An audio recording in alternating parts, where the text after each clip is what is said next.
నమస్తే friends. So మొత్తానికి అంటే ఇండియా ట్రిప్ సక్సెస్ఫుల్ చేసుకొని వచ్చిన తర్వాత మా చిన్న గార్డెన్ నేను ఆల్మోస్ట్ ఒక 1.5 month బ్యాక్ అట్లా పెట్టేసి వెళ్ళినాను.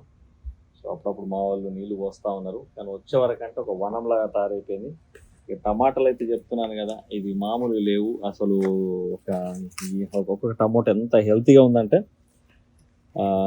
అన్నీగా అసలు పళ్ళుగా మొత్తానికి ఇప్పటివరకు ఒక ట్రే వరకు వెళ్ళినాయి టమాటాలు. తర్వాత ఇప్పుడు ఇంకొక ట్రేలో పెడతా ఉన్నా ఈ టమాటాస్ అన్ని కూడా.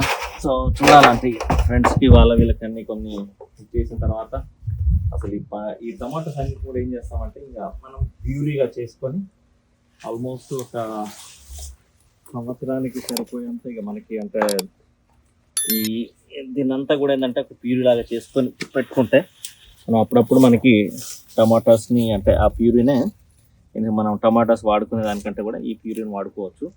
నల్ల వంకాయలు ఇవి కూడా చాలా బాగా అంటే ఏపుగా కాసినవి.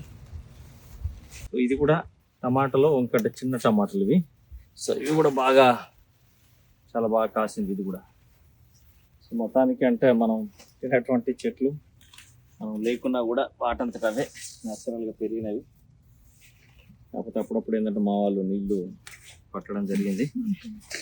సో ఇంకా చూడండి వంకాయలు, ఇది చూడండి ఇంత వంకాయ ఒక్కొక్కటి.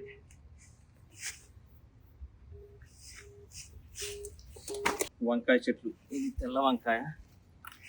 సో తెల్ల వంకాయలు కూడా చాలా అద్భుతంగా కాసినాయి. సో మొత్తానికి అంటే తెల్ల వంకాయలు అంటే మనం గుత్తి వంకాయలు వాడుకుంటే అసలు ఎంత రుచికరంగా ఉంటుందో మీ అందరికీ తెలిసిందే.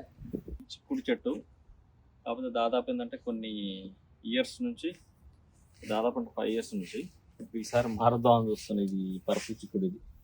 సో ఇప్పుడిప్పుడే వచ్చినాయి కొన్ని అక్కడక్కడ.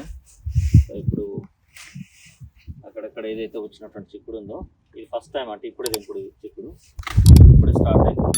పెట్టి దాదాపు ఒక 1.5 month అవుతుంది ఇది చెట్లు పెట్టి. మొత్తానికి ఈరోజు నైట్ చిక్కుడుకాయ విత్ టమాటా